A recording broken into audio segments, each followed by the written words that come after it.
오늘 말씀의 제목은 위로입니다. 위로. 요즘 참 위로가 정말 필요한 세상이죠. 조그만 우리의 시선을 열어서 주변을 돌아보면 너무나 피폐해 있고 어떻게 해야 될지 몰라서 방황하는 우리의 지체들, 또 이웃들이 많습니다. 참된 위로를 알지 못하면 그럴 때 세상 것으로 위로를 받으려는 유혹이 덤벼들게 됩니다. 그래서 오늘 과연 사도 바울이 성경에서 특별히 데살로니가 교회를 기준으로 말한 위로는 오늘 이 시대를 살아가는 우리들에게 어떤 측면을 열어주실까? 그래서 성경에 바울이 말하는 이 위로의 의미를 한번 찾아봄으로써 앞으로 또 새 학기 또 상반기를 마저 살아낼 여러분들에게 깊은 묵상의 과제가 되고 기도의 제목이 되었으면 좋겠습니다. 자, 우선 오늘 본문 1절부터 한번 볼까요? 본문이 7절까지인데 가능하면 전체 7절을 자세히 살펴가면서 보도록 하죠. 이러므로 우리가 참다 못하여, 굉장히 중요한 좀 심정의 표현을 드러냅니다. 바울이. 이 참다 못하여라는 말이 무슨 말인지 아직 모르겠어요. 이러므로 우리가 참다 못하여 우리만 아덴에 머물기를 좋게 생각하고 우리 형제 곧 그리스도의 복음을 전하는 하나님의 일꾼인 디모데를 보내노니 이는 너희를 굳건하게 하고 너희 믿음에 대하여 위로함으로, 여기 처음으로 위로라는 표현이 등장을 해요. 그 데살로니가라는 도시는 굉장히 거친 도시예요. 불량배들이 많아요. 이것들은 뭐야? 그래서 공격하고 죽이려고 그러고 잡으러 쫓아다니고, 그럼 복음 얼마 전하지도 못하다가 거기서 도망치듯 쫓겨가요. 그렇게 해서 간 데가 아주 신사의 도시라고 별명이 붙은 베레아라는 도시로 또 쫓겨갑니다. 베레아 사람들은 신사적이라는 표현을 쓸 정도로 그 도시는 아주 분위기가 좋았어요. 여기서는 좀 복음을 오랫동안 전할 수 있겠다 마음을 먹고 복음을 전하는데 그 데살로니가 깡패들이 거기까지 쫓아와요.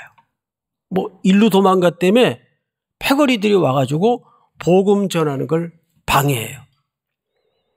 그래서 거기서도 복음을 전하지 못하고 어디로 또 도망치듯 쫓겨가냐 하면 아덴이라는, 아테네 들어보셨죠? 오늘날 아테네라고 불리우는 아덴이라는 곳에 또 쫓겨갑니다. 그럼 지금 잘 보세요. 얼마나 비통스러웠겠어요. 얼마나 힘들었겠어요. 그냥 옮겨 다녀도 힘들 텐데 매 맞고 감옥에 갇히고 고발당하고 이러면서 자기들의 의지와 의사와 상관없이 이 도시에서 쫓겨가서 또 저 도시로 가야 되고 저 도시까지 또 쫓아와서 또 도망가야 되고, 지금 아덴에 바울은 혼자 덩그러니 떨어져 있습니다. 아덴에 혼자 남게 된 이유가 있어요. 바울이 도망다니면서도 바울의 머릿속에는 그 복음을 좀 충분히 전했어야 되는데 이제 막 개척되어진 그 데살로니가 성도들이 얼마나 당황스럽고 또 허겁지겁 도망간 나에 대해서도 원망이 가득할까. 말로는 담대하라 그렇게 가르쳐 놓고는 자기는 위기가 오니까 주랭랑 치듯. 그러니 그 남겨진 데살로니가 어린 교회가 얼마나 무섭고 흔들릴 수 있고 당황스러웠을까 해서 거기에 누구를 보내냐 하면 그럴 때 믿을 만한 사람을 보내겠어요? 조금 아리송한 사람을 보내겠어요? 믿을 만한 사람을 보내는 거예요. 그 사람이 누구냐면 디모데예요. 그 디모데는요, 성경을 보면 항상 사도행전 15장 16장에서 디모데와 처음 만남이 이루어지는데, 그때부터 항상 디모데는 어려운 곳, 힘든 일, 이럴 때 바울이 제일 먼저 생각나는 사람이 여긴 디모데를 보내야 되겠다. 그래, 디모데가 간다면 안심이 된다. 그러니까 디모데는 사도 바울이 어떻게 표현을 했는가 하면 얘는 내 형제다. 그 말은 나하고 동급이라는 뜻입니다. 오늘날에는 우리 그 교회 안에서 그냥 형제자매로 쉽게 얘기하지만 이게 사실은 일반적 표현이 아니에요. 아주 스페셜한 관계를 설명할 때 형제라고 표현을 했어요. 나와 똑같은 동등한 하나님의 동역자요, 하나님의 일꾼이니까 디모데를 보내야 되겠다. 그래서 디모데를 보내요. 그리고 아덴에서 사도 바울은 홀로 덩그러니 고립무원의 상태에서 이제 도망가 피신해 있습니다. 그런데 살피라고 보낸 디모데가 소식이 없어요. 오지도 않아요. 자, 그래서 이런 맥락 속에서 오늘 본문을 보면 확 이해가 들어옵니다. 1절을 다시 보세요. 이러므로 우리가 참다 못하여 우리만 아덴에 머물기를 좋게 생각하고, 그러니까 우리만이라는 말은 복수로 썼는데 이거는 당시 고대 사회 서신의 관행상 우리라는 복수를 썼지 아덴에는 지금 사도 바울 혼자 있습니다. 5절을 한번 볼까요? 5절에 제가 읽습니다. 이러므로 나도 참다 못하여, 못 참은 게 많아요 지금. 여기 나도라는 말은 단수입니까 복수입니까? 단수죠. 그 지금 아덴에는 사실상 사도 바울 혼자 툭 떨어져 있는 거예요. 그런데 1절에 왜 우리라는 복수를 썼는가 하면 이건 고대 당시 서신을 쓸 때 관행적인 표현이에요. 그냥 여러 명이 있어서 우리가 아니라. 자, 그런데 우리만 아덴에 머물기를 좋게 생각하고, 그러니까 이 말은 나만 아덴에 머물고 디모데는 데살로니가로 보냈다 그 말이에요. 그러면 함께 동역했던 신라는 그 주변에 또 다른 어딘가 보내어져 있겠죠? 한 팀이었으니까, 선교팀이었어요. 좋게 생각하고 우리 형제 곧 그리스도의 복음을 전하는 하나님의 일꾼은 누구를 보냈다고 되어 있죠? 디모데를 보낸 거예요. 어디로 보낸 거죠? 디모데를? 데살로니가, 이제 개척교회 정도 되는 어린 교회, 흔들릴 수 있고 당황스러울 수 있고 어려움 속에 처할 수 있는 그 데살로니가 교회로 보낸 겁니다. 좀 살펴보고 와라. 나는 갈 수가 없으니까 네가 가서 내 대신 잘 위로하고 살피고 와라. 그래서 보낸 목적이 기술돼 있어요. 2절을 끝에 보시면 디모데를 보내노니 이는 너희를 굳건하게 하고 너희 믿음에 대하여, 오늘 주제인 위로가 나오죠. 위로함으로. 자, 앞을 보세요. 그러니까 사도 바울이 그렇게 쫓겨다니면서도 디모데를 데살로니가로 보낸 데는 두 가지 이유가 있어요. 첫째, 그들이 믿음이 더 견고하게 되도록 도와주기 위해서 보낸 거예요. 또 하나는 복음의 위로를 통해서 그들에게 격려를 하기 위해서 디모데를 보낸 겁니다. 여러분들도 앞으로 이게 사실은 교회 일에만 해당되는 문제는 아니고 일상에서도 힘들고 어려울 때 나는 누가 생각이 나나 한번 생각을 해보세요. 디모데 같은 동역자가 있기를 축복합니다. 자, 그런데 3절 볼까요? 아무도 이 여러 환난 중에 흔들리지 않게 하려 함이라. 그러니까 환란이 있다는 얘기입니까? 없다는 얘기입니까? 있다는 얘기죠. 왜 안 그러겠어요? 한번 생각을 해보세요. 그럼 마저 읽고 설명을 좀 드리겠습니다. 우리가 이것을 위하여, 여기서 이것은 뭘 지칭할까요? 환란. 환란을 얘기하는 거예요. 우리 문법, 국어, 지문 잘 읽잖아요, 여러분들. 그러면 3절을 잘 보세요. 아무도 이 여러 환란 중에 흔들리지 않게 하리 함이라. 우리가 이것을 위하여, 이것은 뭘 가리키는 거죠?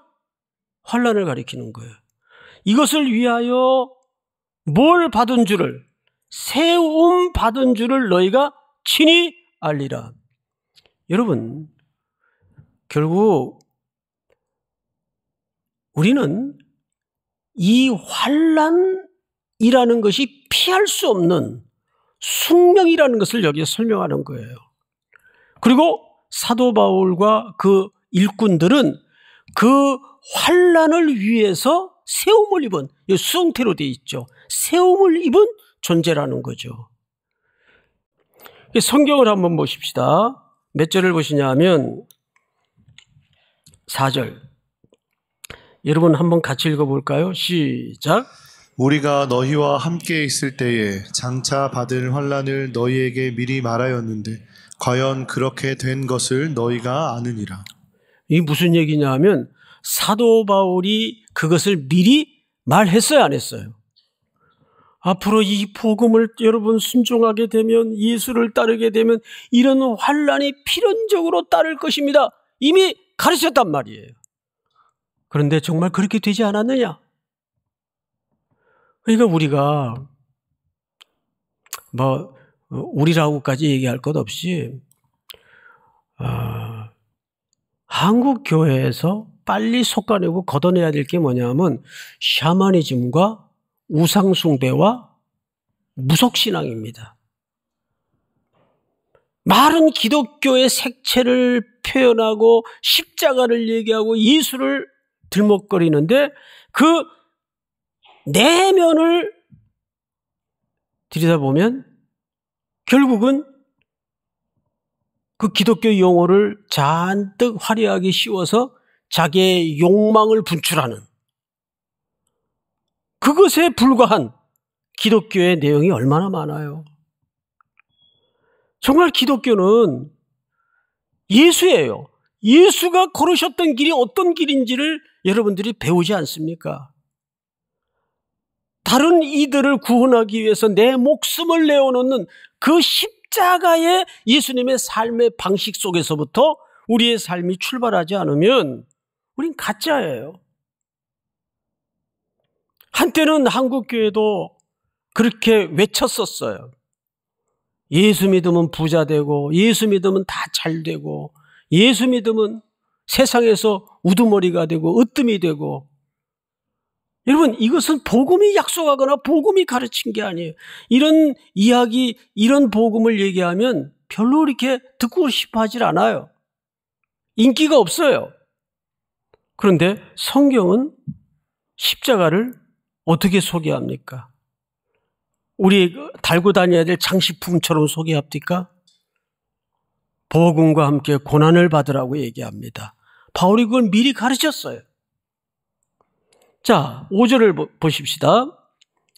이러므로 나도 참다 못하여 너희 믿음을 알기 위하여 그를 보내었었노니. 디모데를 왜 보냈어요? 혹시 태동한 지 얼마 안 되는 데살로니가 교회가 그 환난과 핍박 앞에, 고난 앞에 주저앉을까봐, 무너질까봐 너희 믿음을 알기 원해서 내가 디모데를 보냈다. 보내었었노니. 그러니까 소식은 없고 돌아오진 않고 하니까 사도 바울이 얼마나 전전긍긍했겠어요. 아니, 무슨 일이 있나? 왜 소식도 없지? 별 적이 없으면 돌아오기라도 하지. 혹시 무슨 일이 일어난 건 아닐까? 기다리는 거예요. 그런데 볼까요? 이러므로 나도 참다 못하여 너희 믿음을 알기 위하여 그를 보내었었노니 이는 혹 시험하는 자가 너희를 시험하여. 여기 시험하는 자는 사탄을 얘기하는 거예요. 시험하는 자는 사탄입니다. 그래서 사탄은 이 모양 저 모양으로 아주 교묘하게 사방에 덫을 놔서 복음을 못 듣게 만드는 거예요. 성경을 다시 보십시다. 오 절을 다시 보시면 이러므로 나도 참다 못하여 너희 믿음 알기를 위하여 그를 보내었었노니 이는 혹 시험하는 자가 너희를 시험하여 우리 수고를 헛되게 할까 함이니. 그렇게 되면 사도 바울의 일행과 사도 바울이 씨 뿌리면서 도망다니면서 매맞으면서 감옥에 던져지면서 핍박당하고 환난당하고 전했던 복음이 다 헛수고 된단 말이에요. 6절 다 같이 한번 읽어볼까요? 시작. 지금은 디모데가 너희에게로부터 와서 너희 믿음과 사랑의 기쁜 소식을 우리에게 전하고 또 너희가 항상 우리를 잘 생각하여 우리가 너희를 간절히 보고자 함과 같이 너희도 우리를 간절히 보고자 한다 하니. 여기 지금은 이라는 말은 바울이 도착하자마자 소식을 듣고 너무 감사해서 바로 편지를 답장을 썼다 그 말이에요. 데살로니가 성도들에게 지금은 디모데가 너희에게로부터 와서 너희 믿음과 사랑의 기쁜 소식을 우리에게 전하고, 뜻밖의 너무 염려가 돼서 무슨 일이 있나, 교회가 없어졌나, 해산이 됐나, 별의별 안 좋은 생각까지 먹어가면서 예상을 하고 있었는데 디모데가 왔어요. 선생님 기뻐하세요. 세상에 그렇게 짧게 복음을 전하고 오셨는데도 역시 선생님 리더십은 끝내줘요. 그러질 않고 복음이 그 데살로니가 성도들 가슴 속에 떨어졌던 그 복음이 능력이 있어서 그들이 믿음이 견고해졌을 뿐만 아니라 그 열매로 서로 격려하고 사랑하며 기뻐하는 모습을 보고 너무 위로가 되었어요.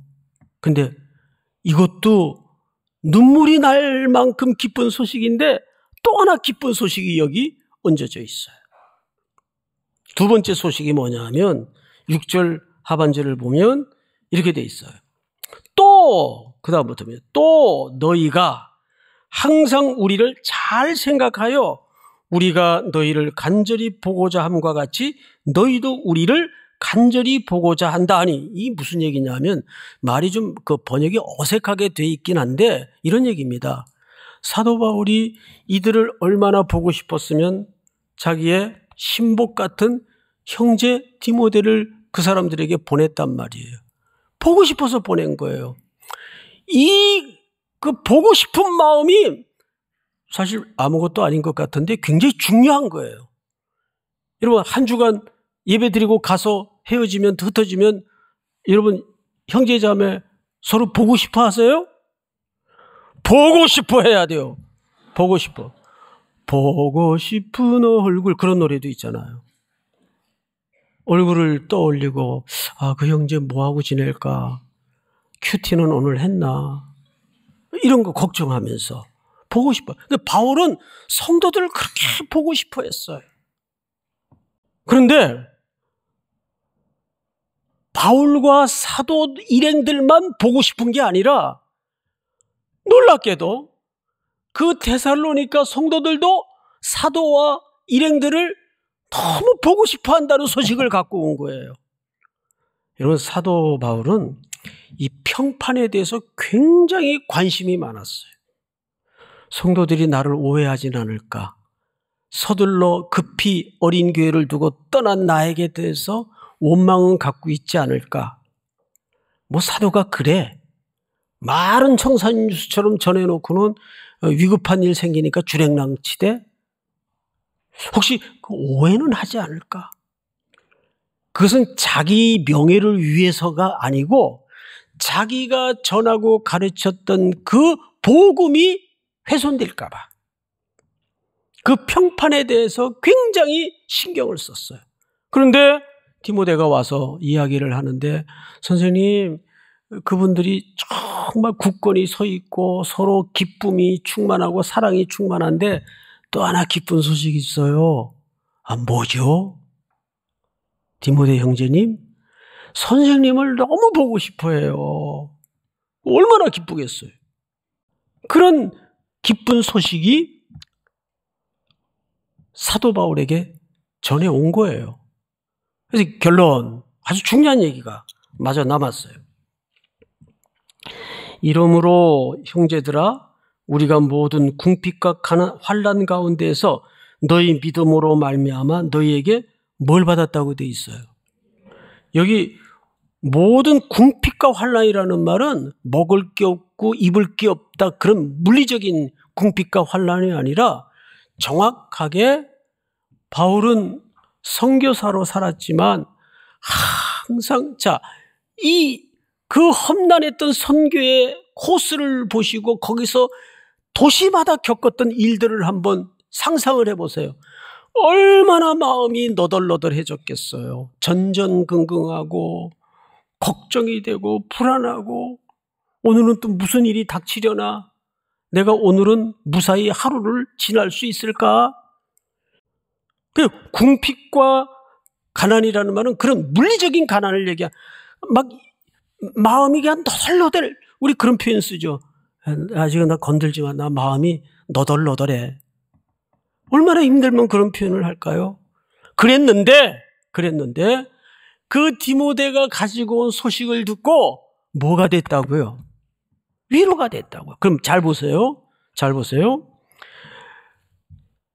2절 끝에 보니까 너희를 굳건하게 하고 너희 믿음에 대하여 위로함으로, 디모데를 보낸 이유는 위로를 위해서 보냈어요. 그런데 디모데가 왔는데 디모데가 가지고 온, 물고 온 소식을 듣고 누가 지금 위로를 받고 있어요? 바울이 위로를 받고 있어요. 이게 뭔지 아세요?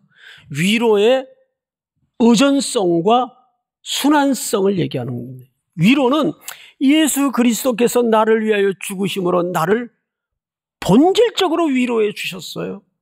내가 받은 그 복음의 위로가 또 이렇게 많은 사람들에게 흘러가요. 또 그 사람들은 그 은혜로 또 다른 사람들을 위로할 수 있어요.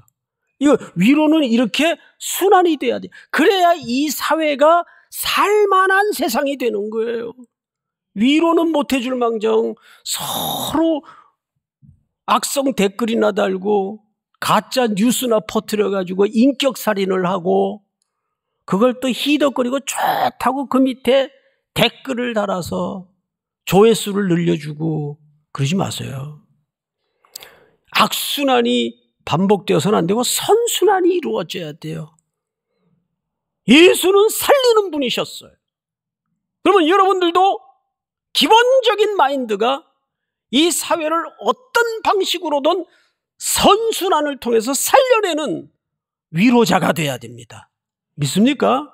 그 위로는 서로를 살려줘요. 바울이 막 가슴이 너덜너덜했는데 그 위로를 받고 바울의 가슴이 살아나요. 정말 감사하다. 오늘 주께서 나를 부르신데도 여한이 없겠다. 얼마나 감사해요.